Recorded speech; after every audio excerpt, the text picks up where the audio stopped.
नमस्कार, मेरो नाम रबिना श्रेष्ठ। नेपाल कम्युनिस्ट पार्टी माओवादी केन्द्रको सहायक संगठन वाइसी नेपालको उपभोक्ता हक हित संरक्षण विभागद्वारा आयोजित वृहत वक्तृत्व कलामा सहभागी हुन पाउँदा म अत्यन्तै खुसी छु। नेपालको 76 वर्षीय इतिहासलाई केलाएर हेर्दा जनयुद्ध अघि 6 पटक संविधान जारी भएको देखिन्छ र ती संविधान निर्माण गर्ने क्रममा तत्कालीन नेपाली जनताको भावना भन्दा नेपालको केही पुँजीपति वर्ग, भारतीय संविधानविद, युरोपियन युनियन र अमेरिकन विदहरूको भावना, धारणा र चाहनाहरू समाविष्ट गरेको देखिन्छ। त्यसैले तत्कालीन राणा प्रधानमन्त्री पद्म शमशेरले म राष्ट्रको नोकर हुँ, अब उपरान्त नेपालको शासन व्यवस्था नेपाली जनताले चाहे अनुसार हुनेछ भने पनि नेपालको जनता सार्वभौम सम्पन्न थिएन।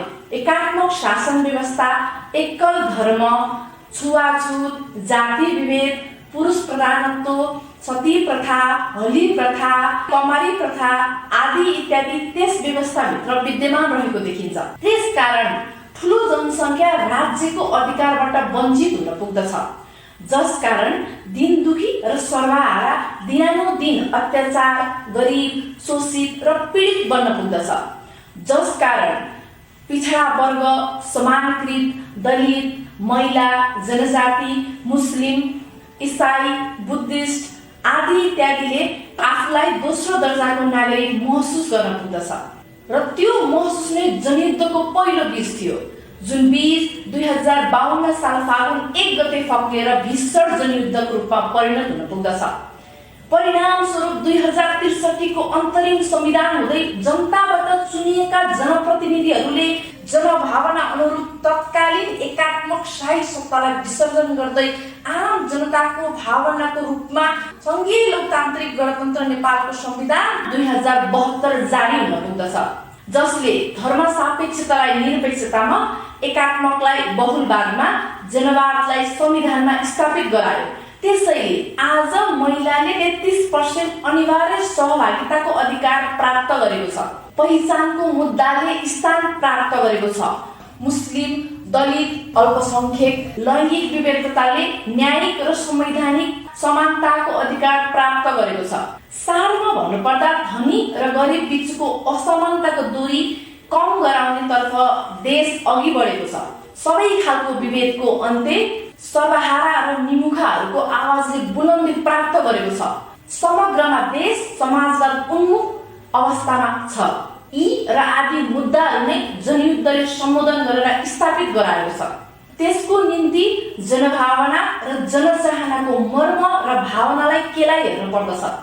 मैले अघि भनेका अधिकारका कुराहरू जुन संविधानमा लिपिबद्ध भएका छन् ती सबै जनयुद्धका उपलब्धि हुन्। यदि जनयुद्ध नभएको भए न त राजतन्त्रको अन्त्य हुन्थ्यो, न त गणतन्त्रको स्थापना हुन्थ्यो, न त अहिले हामीले प्राप्त गरेको अधिकार हुन्थ्यो।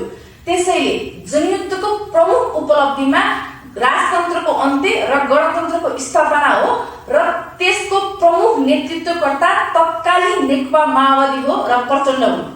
संक्षिप्तमा भन्नुपर्दा पञ्चायती व्यवस्था, राणा शासन, राजतन्त्रले जर्जर थलथल परेको देश र जनतालाई जनयुद्धले मलमपट्टि गरेको छ। तसर्थ जनयुद्धले निसासिएको देश र जनतालाई समाजवादको दिशातर्फ डोराएर नौलो बिहानी, नौलो जनवादलाई प्रतिस्थापित गरेको छ। त्यसैले जनयुद्धलाई धन्यवाद दिँदै मेरा भनाइहरू यही टुङ्गाउँछु। हस्त धन्यवाद। आदरणीय निर्णायक मण्डल, आज म नेपालको इतिहासमा स्वर्णिम वर्ष 2072 असोज 3 गतेलाई सम्झिरहेकी छु, जुन समयमा जनता आफैले अधिकार प्रयोग गरी संविधान जारी गरेको दिन। निर्णायक महोदय, आज म गौरवशाली पार्टी नेपाल कम्युनिस्ट पार्टी माओवादी केन्द्रद्वारा सञ्चालित महान 10 वर्ष जनयुद्धले के दियो भन्ने शीर्षकमा आफ्नो भनाइहरू प्रस्तुत गर्ने अनुमति चाहन्छु। विकास, समृद्धि र अधिकार प्रत्यायोजनको बाधक वंशजको आधारमा राष्ट्र प्रमुख बन्ने जहानीय सामन्ती व्यवस्थाको प्रतिमूर्ति राष्ट्रतान्त्रिक राज्य व्यवस्थालाई मसान घाटमा दाह संस्कार गरी संघीय लोकतान्त्रिक गणतन्त्रात्मक शासन व्यवस्था संविधान त सुनिश्चित जनयुद्धको योगदान होइन र महोदय? साँच्चीकै म सानो छँदा मेरो पल्लो घरको दर्जी र बिका अंकल हाम्रो घरको आँगनमा बाली लिन आएको मेरो मस्तिष्कमा ताजा छ। अनि गाउँघरमा हुने बिहे भोजहरूमा ती अंकलहरूलाई दोस्रो मानव सरह व्यवहार गरेका ती अतीतहरू झलझली याद आइरहेका छन्। जातका आधारमा भएका ती अक्षम्य विभेदहरूको अन्त्य जनयुद्धको सन्तानहरू होइनन् र? पक्कै पनि हो। र म दशैं मनाउन गाउँ गएको बेला मेरो छिमेकी दिदी सीता विक र मेरो आन्टी दिपा राईलाई गाउँपालिकाको बैठकमा जनप्रतिनिधिको रूपमा छलफल गरिरहेको देखे। हिजो ती महिला दिदी र आन्टीहरू घरको चार कुनामा कामदार र सन्तान उत्पादन गर्ने मसिनको रूपमा शोषित भएको विद्यमान नेपाली परिवेश पनि हामीले देखेका छौं। तर आज ती लैंगिक विभेद र असमानताहरूको अन्त्य भएको छ। म निश्चित भएर भन्छु, यो जनयुद्धको सुन्दर उपलब्धिहरू मध्ये एक हो। तपाई हामीलाई थाहा छ, कुनै पनि राष्ट्रको विकास, समृद्धि र शान्ति तब मात्र सम्भव छ जहाँ राष्ट्र भाषा, संस्कृति र पहिचानहरूको संरक्षण र प्रवर्धन राष्ट्रले गर्छ। विभिन्न जाति र समुदायको भाषा, संस्कृति र पहिचान नेपालको संविधान 2072ले स्थापित गरेको छ। यो ऐतिहासिक उपलब्धि 10 वर्षीय महान जनयुद्धको महत्वपूर्ण योगदान हो। निर्णायक महोदय, जनयुद्धले सामाजिक, आर्थिक र राजनीतिक क्षेत्रमा रूपान्तरण गरेको विस्तृत व्याख्या यो फोरममा समय सीमाको कारण सम्भव नहोला। यद्यपि महत्वपूर्ण पक्षहरू छुटाउनु हुँदैन भन्ने म ठान्दछु। राष्ट्रको निर्णायक ठाउँहरूमा समानुपातिक ढंगले सबै जात, धर्म र लिङ्गको बलियो उपस्थित भएको छ। सम्मानीय पूर्व राष्ट्रपति विद्यादेवी भण्डारी, सम्मानीय पूर्व सभामुख वंशरी घटी मगर र सम्मानीय पूर्व प्रधान न्यायाधीश सुशीला कार्की जनयुद्धको जगमा स्थापित संघीय लोकतान्त्रिक गणतन्त्रका प्रतिनिधिमूलक पात्रहरू हुन्। आफ्नो अधिकार प्राप्त गर्न आफै बोल्नुपर्छ भन्ने राजनीतिक चेतना पैदा गर्न महत्वपूर्ण भूमिका निर्वाह गर्ने काम नेपाली आमाको हजारौं छोराछोरीको बलिदानबाट प्राप्त भएको सत्यलाई हामी किमार्थ भुल्न सक्दैनौं। त्यति मात्र होइन निर्णायक महोदय, जनयुद्ध पूर्व राष्ट्र एकल जातीय तथा धार्मिक राज्य थियो, तर आज धर्मनिरपेक्ष भएको छ, जहाँ देश कुनै एक जात र धर्म विशेषको नभएर सबै धर्महरूको अभिभावक हो भन्ने कानूनी व्यवस्था संविधानले गरेको छ। आज म के कुरा थप प्रश्न पार्न चाहन्छु भने जनयुद्धको पृष्ठभूमिमा राजनीतिक, सामाजिक र न्यायिक सुधारहरू मात्रै भएको छैन। निर्णायक महोदय, ताप्लेजुङदेखि दार्चुलासम्मको युवाहरू आर्थिक अभावले जसरी शिक्षाबाट वञ्चित हुनुपर्ने शिक्षा प्रणाली थियो, तर आज म गर्वका साथ भन्छु, जनयुद्धको जगमा 2072 सालको संविधानले शिक्षालाई मौलिक हकको रूपमा समावेश गर्दै माध्यमिक तहसम्म अनिवार्य र निशुल्क गरेको छ। तसर्थ म अन्त्यमा के स्मरण गराउन चाहन्छु भने 10 वर्ष महान जनयुद्धले जनताको राज्य व्यवस्था स्थापित गरेको छ। समाजमा भएको विद्यमान जातीय र लैंगिक तथा वर्गीय विभेदको अन्त्य गरी समतामूलक राज्य व्यवस्था समाजवादको परिकल्पना गरेको छ। यसकारण जनयुद्धले नेपाली समाज र आजको युवा पुस्तालाई राष्ट्रको समृद्धि र विकासको मार्गमा अघि बढ्ने बाटो खुल्ला गरेको छ भन्दै मेरो छोटो भनाइ यही अन्त्य गर्दछु। धन्यवाद। सम्पूर्णमा नमस्कार। म आशा बोल्गोटी। सर्वप्रथमतः त म जनयुद्धका सम्पूर्ण ज्ञात अज्ञात शहीद, घाइते एवं विपत्त योद्धाहरूप्रति हार्दिक नमन गर्दै वाइसिएल नेपालको आयोजनामा हुन गइरहेको जनयुद्धको उपलब्धि शीर्षक वक्तित्व कला प्रतियोगितामा आफ्नो भनाइहरू राख्ने अनुमति चाहन्छु। नेपाल कम्युनिष्ट पार्टी माओवादी र नेपाल सरकार बीच विक्रम सम्वत 2052 सालदेखि 2063 सालसम्म सशस्त्र द्वन्द्व चल्यो। आदरणीय निर्णायक मण्डलज्यू, जब राष्ट्रमा वर्गीय विभेद र असमानताको खाडल झनै गहिरो हुँदै गयो, राज्यको ढुकुटीमा सामन्त र सम्भ्रान्त वर्गको एकलौटी राज गर्न थाले र समाजलाई दास र मालिक, धनी र गरीब, शोषक र शोषित, कामदार र परजीवी वर्गमा विभाजित गर्न थाले। 250 वर्षदेखि निरन्तर अपराध गर्दै आएका सामन्तवादका अन्त्येष्टिका लागि जनयुद्धको बिगुल फुकियो। शिरमा कफन, हातमा मुठ्ठी रूपी सलाम बोकेर अहोरात्र जीवन र मृत्युको दोसाँधमा यो देशको परिवर्तन र समृद्धिका निम्ति हातेमालो गर्दै अगाडि बढ्ने एक संघर्षशील स्वर्णिम इतिहासको शीर्षक हो जनयुद्ध। जनताको महानतम इतिहास हो जनयुद्ध।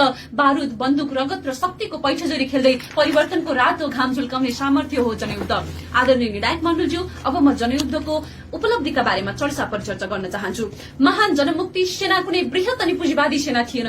गरीब, विपन्न, भ्रष्टाचार, सामन्तवाद, एकात्मक निरङ्कुश शासन लगायतका सामाजिक, आर्थिक र राजनीतिक समस्याले उब्जिएको विद्रोहको उपलब्धि थियो, जुन हिजोको एकात्मक प्रणालीदेखि आजको संघीय संरचनासम्म हामी छर्लङ्ग देख्न सक्छौ। हिजो डिलमा बसेर टुलु टुलु हेर्ने तल्ला घरे कथित दलित मानिएका काका आज धक फुकाएर नहे कानूनले छुवाछुत गर्नेलाई 3 वर्षसम्म जेल कोस्न सक्छ भन्दै आफ्नो संवैधानिक अधिकारसँग मितेरी लगाउँदैछन्। हिजो बक्सीको नाउँमा दिशा र गोबर कोचाइएका आमा, दाइजोको नाममा जिउँदै जल्न बाध्य नारीहरू आज कानूनको सहारा पाएका छन्, जुन रक्षा कवचसरी उभिएको छ, जुन जनयुद्धको उपलब्धि हो।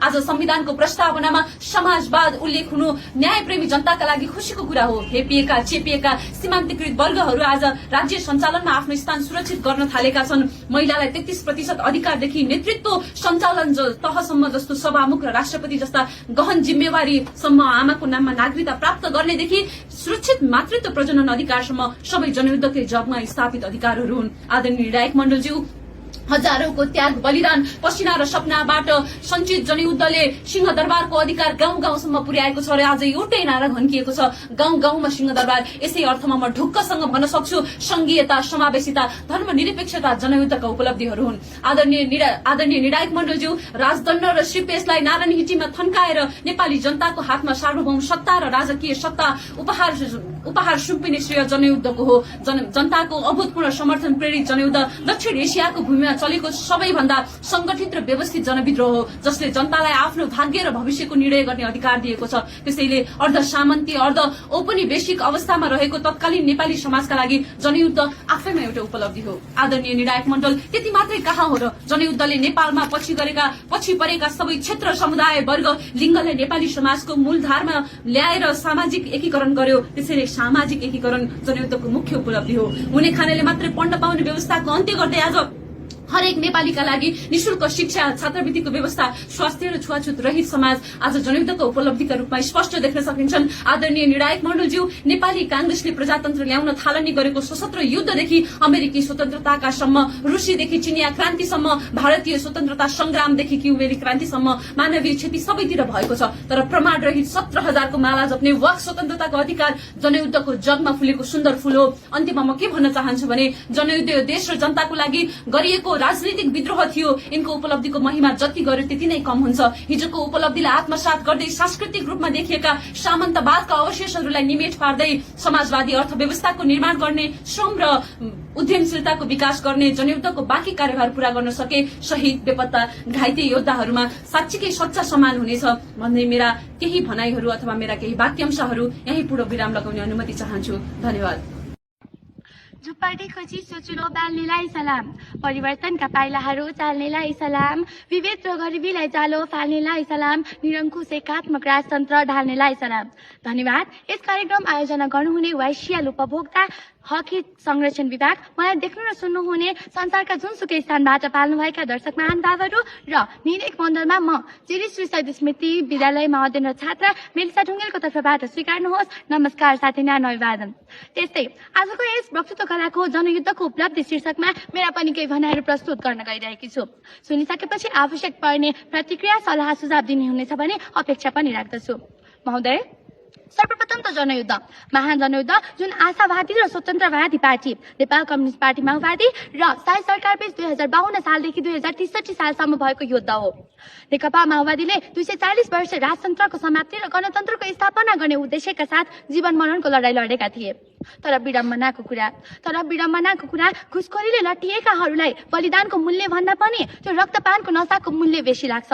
त्यसैले माओवादीलाई 17,000 भन्दा बेसीको हत्याको आरोप लगाइरहेका छन्, जसलाई हामी वीर शहीद भनेर चिन्छौँ। तिनै वीर शहीद जसले नारीलाई पुरुष नभई दोस्रो दर्जाको नागरिक भई बाँच्नु पर्दैन, जुन व्यवस्थामा दलितमाथि दमन हुँदैन, समानता छाएको हुन्छ, जहाँ हरेक नेपालीले बाँस, घाँस, कपास, रोजगारी र स्वतन्त्रता पाएका हुन्छन् भन्ने सोचिएको थियो। महोदय, इतिहासको पाना पल्टाउने हो भने जनयुद्ध अघिको अवस्था अब सोच्दै डर लाग्छ। शोषण, दमन, उत्पीडन, लिङ्गीय क्षेत्रीय भेदभाव, चरम गरिबी, जसले हरेक नागरिकको मुख थुनिएपछि र स्वतन्त्रताले हात बाँधिएपछि जनयुद्धले गणतन्त्रको बिरुवा रोप्यो। जस जनयुद्धमा युवाले आफ्नो समाधि आफै खनेर सामेल भएका थिए। जनयुद्ध पछि नै व्यवस्था फेरियो, सम्पन्नताको यात्रा थालनी भयो। त्यसपछि मात्र तत्कालीन प्रधानमन्त्री गिरिजाप्रसाद कोइराला र हाल माओवादी कम्युनिस्ट पार्टीका अध्यक्ष पुष्पकमल दाहालले विस्तृत शान्ति सम्झौता हस्ताक्षर गरेसँगै यस जनयुद्धको समाप्ति भएको हो। महोदय, अझ म के भन्न चाहन्छु भने जनगमनमा लागेका झुनहरूले गणतन्त्रले के ल्यायो, जनयुद्धपछि के परिवर्तन आयो? अब राजाले लिएर आउँ भने ती चितामाथि मरेको राजतन्त्रलाई बिउजाउन सल्बलाउँदैछन्। तर उनीहरूलाई प्रश्न छ कि यो सल्बलाउने आँट र वाक स्वतन्त्रता कसले दियो? जनयुद्धले होइन। भनिन्छ नि, well done is always better than well shed, अर्थात् भनेर भन्दा राम्रो गरेर देखाउनु नै राम्रो हो। र हो, यसको एक ज्वलन्त उदाहरण हो अहिले वर्तमानले पाएको परिवर्तन अनि जनयुद्धको उपलब्धि। जनयुद्धको उपलब्धि यति धेरै छन् कि यो 4 मिनटको भिडियोमा त म बयान गर्नै सक्दिनँ। संघीयता, स्वतन्त्रता, धर्मनिरपेक्षता, समावेशिता, समृद्ध अर्थात् शान्ति सिंह नेपाल पाएका त हाम्रा यी दुई आँखाले छर्लङ्गै देखेका छन् नि। अब म प्रश्न गर्न चाहन्छु, देश बन्यो कि बनेन? नक्कली कागज बनाएर गरिब र निमुखाको वासस्थान उठाउने जमिनदारहरूलाई कसले ठेगाना लगायो?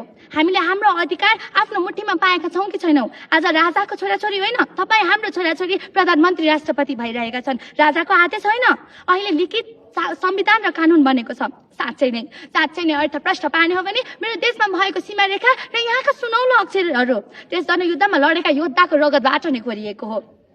मेरो विचारमा देशले मलाई के दियो होइन, मैले देशलाई के दिए भन्ने सोचेर सम्पूर्ण जनयुद्ध कमरेडहरूले काँधमा काँध लगाएर समाजबाट साम्यवादीतर्फ अघि बढिरहन अनुरोध गर्दछु। र अन्त्यमा अत्यन्त सान्दर्भिक, गहन र पेचिलो विषयवस्तुमा वक्तृत्व कला राख्नुहुने YCL नेपालप्रति हार्दिक आभार प्रकट गर्दै यहाँहरूबाट ओझेल हुने अनुमति चाहन्छु। यहाँहरू सबैको दिन शुभ रहोस्। हस्त, धन्यवाद, क्रान्तिकारी अभिवादन।